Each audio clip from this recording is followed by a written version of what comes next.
శుభోదయం. శుక్లాంబరధరం విష్ణుం శశివర్ణం చతుర్భుజం ప్రసన్నవదనం ధ్యాయే సర్వవిఘ్నోపశాంతయే. ఓ గణనాథ, మమ్మల్ని ఆరోగ్యవంతులుగాను, ఆలోచనాపరులుగాను, శక్తిశాలులుగాను, మా దైనందిక కార్యక్రమాల్లో ఎటువంటి ఆటంకాలు జరగకుండా నిత్యము మీ రక్షణలో మా తలచిన కార్యక్రమాలు నిరాకంఠంగా విఘ్నాలు లేకుండా చక్కగా కొనసాగుతున్నందుకు కృతజ్ఞతలతో నమస్సుమాంజలి స్వీకరించి మమ్మల్ని ఈ విధంగానే ఆశీర్వదించి ఈ తలచిన కార్యక్రమాలన్నీ నిరాటంకంగా దిగ్విజయంగా కొనసాగించడం నమస్సుమాంజలి. ఈరోజు మేము ఎప్పటి వరకు 4 అధ్యాయాలు సంపూర్ణంగా పఠించి వాటి యొక్క తాత్పర్యము, అర్థము తెలుసుకున్నాం. ప్రస్తుతం 5వ అధ్యాయం కర్మయోగంలోని మొదటి 19 శ్లోకాలు కూడా దిగ్విజయంగా తెలుగు, ఇంగ్లీష్లో వాటి యొక్క అర్థము, తాత్పర్యాలు తెలుసుకున్నాం. ఈరోజు 20వ శ్లోకం నుంచి 25వ శ్లోకం వరకు పఠించి వాటి యొక్క తాత్పర్యము తెలుగు, ఇంగ్లీష్లోని తెలుసుకుంటాం. మొదటగా 20వ శ్లోకం. నా ప్రశూస్త్యేయం ప్రాప్యానో ద్వితేజ్యప్రాచాప్రియం స్థిరబుద్ధి రసంనూధో బ్రహ్మవిద్ బ్రహ్మణి స్థితః.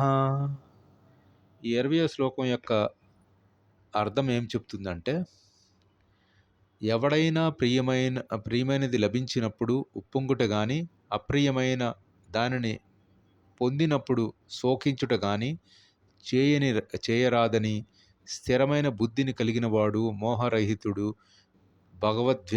జ్ఞానము పూర్తిగా ఎరిగిన వ్యక్తిగాను అదివరకే పరబ్రహ్మంలో నెలకొట్టినవాడని అగును. మనం 19వ శ్లోకంలో కూడా సుమారుగా ఇంచుమించుగా ఇదే అర్థాన్ని మనం తెలుసుకున్నాం. ఈ 19వ శ్లోకం, 20వ శ్లోకం యొక్క మనిషి బ్యాలెన్స్డ్ లైఫ్ని ఎట్లా చేసుకోవాలన్నది ఈ శ్లోకం యొక్క తాత్పర్యంగా మనం అర్థం చేసుకోవచ్చు.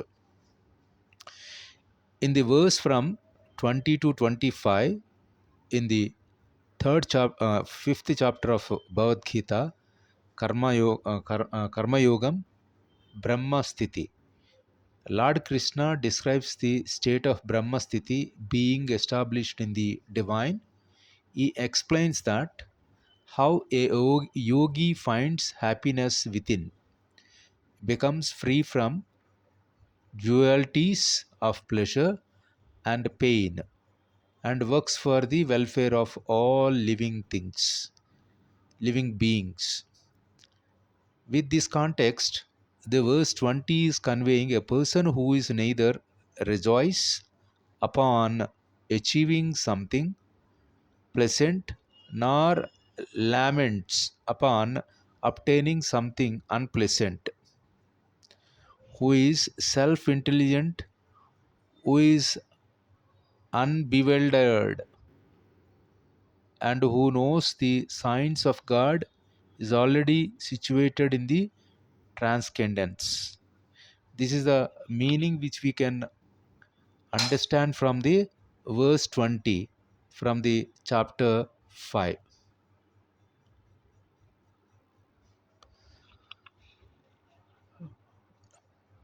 ఇప్పుడు మనం 21వ శ్లోకం. బాహ్యస్పర్శేస్వ సక్తాత్మా వింధ్యాత్మత్వన్ యత్సుత్వకం స బ్రహ్మయోగా యుక్తాత్మా సుఖమక్షయమాశ్నుతే. ఈ 21వ శ్లోకం యొక్క తాత్పర్యం ఏమిటంటే, ముక్త పురుషుడు భౌతికేంద్రియ సుఖమునకు ఆకర్షింపబడక తనలోనే సుఖము ననుభవించును, సదా సమాధి స్థితుడై ఉండును. ఆ విధముగా ఆత్మదర్శి పరబ్రహ్మమును ధ్యానించు కారణమున అక్షయ సుఖము అనుభవించునని మనకి యమునాచారులు వారు కూడా మహాభక్తుడు ఏ విధంగా తెలిపారో మనం ఆ శ్లోకం కూడా ఒకసారి పఠిద్దాం.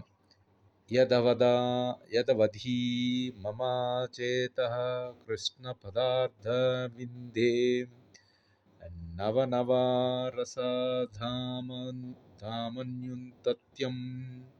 రంతుమాసీత్ తదవధీబత నారీ సంగమే స్మర్యేమాణే భవతి ముఖావికారః సుష్ఠు నిశ్చీవనం చ.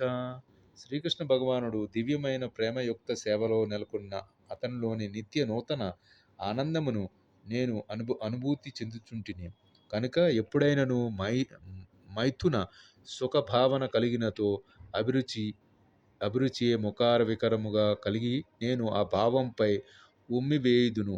బ్రహ్మయోగ లేక కృష్ణ చైతన్యంలోని వ్యక్తి శ్రీకృష్ణ భగవానుని దివ్యమైన భక్తియుక్త సేవలోని నెలకొని ఉండుట చేత భౌతిక సుఖముల పట్ల రుచిని పూర్తిగా కోల్పోవునని మనం ఈ శ్లోకంలో తెలుసుకోవచ్చును. From verse 21 of the chapter 5 Karma Yogam, this verse 21 says about such a liberated person is not attracted to material sensory pleasure, but is always interested enjoying the pleasure within. In this way, the self-realized person enjoys unlimited happiness, for he concentrates on the supreme. 22వ శ్లోకం మనం చదువుకుంటే 22వ శ్లోకం దాని తాత్పర్యం కూడా తెలుసుకుందాం. హే హి సంస్పరస్య భోగా దుఃఖయోనయా ఏవతే ఆంద్యతావంతః కౌంతేయ నతేషు రమతే బుధః. 22వ శ్లోకం యొక్క తాత్పర్యం ఏమిటంటే, బుద్ధిమంతుడు భౌతిక ఇంద్రియ సంపర్కము చేత కలుగు దుఃఖ కారణములైన భోగములలో పాల్గొనడు. ఓ కౌంతేయ, అట్టి సుఖములు అది అంతములను కలిగి ఉండును కనుక వివేకవంతుడు వాటిచే ప్రీతి చెందడు అని మనం పద్మపురాణంలో కూడా ఒకదాన్ని మనం ఉదహరించుకోవచ్చు. పద్మపురాణంలో శ్రీరామచంద్ర శతనామ స్తోత్రం 8లో ఈ విధంగా చెప్పారు. రమయంతే యోగినోనంతే సత్యానందే చదాస్మతని ఇతి రామపదే నాసౌ పరం బ్రహ్మాభిధీయతే. యోగులు పరతత్వమును రచించుదురు, అపరిమితమైన దివ్యానందములు అనుభవింతురు కనుకనే పరతత్వము దేవాది దేవుడు శ్రీరామునుడిని కూడా తెలియబడును అని మనం 22వ శ్లోకంలోని అర్థము మనం చేసుకోవచ్చును. 22 verse of the chapter 5 Karma Yogam implies that an intelligent person does not take part in the sources of misery, which are due to contact with material senses. O son of Kunti, such pleasures have a beginning and an end, and so that the wise man does not delight in them. This is a meaning conveys from the verse 22. తదుపరి 23వ శ్లోకం. శక్నోతి హైవయః షోడుం ప్రాకర్షీర విమోక్షణాత్ కామక్రోధోద్భవం వేగం సయుక్తః స సుఖీ నరః. 23వ శ్లోకం యొక్క అర్థం ఏమనగా, ఈ ప్రస్తుత దేహమునకు విడిచుట పూర్వమే ఎవరు భౌతికేంద్రియ వేగములను సహించగలుగునో కామ క్రోధములు తీవ్రతను నిరోధించగలుగును. అతడే దివ్య స్థితిలో నెలకొ నెలకొని నెలకొనినట్టివాడై ఈ జగత్తున సౌఖ్యవంతుడు కాగలడు అని మనం 23వ శ్లోకం యొక్క అర్థం తెలుసుకోవచ్చును. 23rd verse of the chapter 5 కర్మయోగం conveys the meaning before giving up this present body. If one is able to tolerate the urges of the material senses and check the force of desire and anger, he is well situated and is happy in the world. This is the 23rd verse meaning. ఇప్పుడు మనం చదువుకోబోతున్న శ్లోకం 24 5వ అధ్యాయం కర్మయోగం నుండి. యోంతః సుఖోంతరారామస్త దాంతోర్జ్యోతిరేవయః స యోగి బ్రహ్మ నిర్వాణం బ్రహ్మభూతోధిగచ్చతి. ఈ 24వ శ్లోకం ఏం చెప్తుందంటే, తన అంతరంగంలోని సుఖము కలిగినవాడు, ఉత్సాహవంతుడై అంతరంగములోనే రచించువాడు, అంతరంగములోనే లక్ష్యములను కలిగిన వాడు అయినా మానవుడే నిజమైన యోగి శ్రేష్ఠుడు. బ్రహ్మభూతుడైన అట్టి వ్యక్తి అంత్యమున పరబ్రహ్మమునే పొందగలడు అని 24వ శ్లోకం మనకి అర్థం తెలుపుతుంది. Verse 24 meaning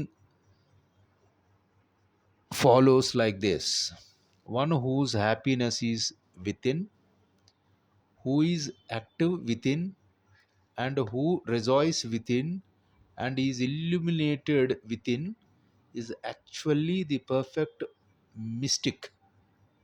He is liberated in the Supreme and ultimately he attains the Supreme.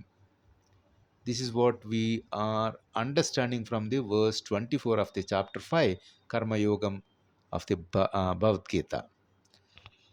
మనం చివరగా ఈరోజు ఈ వీడియోలో చదువుకోబోతున్న శ్లోకం 25. 25వ శ్లోకం ఏం చెప్తుందంటే, లభంతే బ్రహ్మ నిర్వాణం ఋషయః క్షీణా కల్మషాః చిన్నద్వైదాయతాత్మానా సర్వభూతాహితే రతాః. ఈ 25వ శ్లోకం యొక్క తాత్పర్యం మనం ఈనాటి వీడియోలో చివరగా తెలుసుకోబోతున్నాం. తాత్పర్యం ఏమిటంటే, అంతరంగములోనే మనస్సు లగ్నమై సందేహముల నుండి ఉత్పన్నమైనట్టి ద్వంద్వములకు అతీతమైన వారు, సర్వజీవులు సంక్షేమము కొరకే ఉత్సాహముతో పనిచేయువారు, సర్వ పాపరహితులైన ఋషులే బ్రహ్మ నిర్వాణము పొందుదురు అని మనకి 25వ శ్లోకం 5వ అధ్యాయం కర్మయోగం నుంచి మనం తెలుసుకోవచ్చును. 25th verse of the chapter 5 Karma Yogam implies those who are beyond the dualities that arise from doubts, whose minds are engaged within, who are always busy working for the welfare of all living beings, and who are free from all sins, achieve liberation in the Supreme. వీటితో మనం ఈరోజు వీడియోని ముగిద్దాం. ఎప్పటి వరకు మనం 5వ అధ్యాయం 25 శ్లోకాలు పఠించి వాటి తాత్పర్యము తెలుగులోని ఇంగ్లీష్లోని తెలుసుకున్నాం. సర్వే జనా సుఖినో భవంతు. సర్వసమస్తసన్మంగళాని సంతో. అసతో మా సద్గమయ. తమసో మా జ్యోతిర్గమయ. మృత్యోర్మామృతంగమయ. ఓం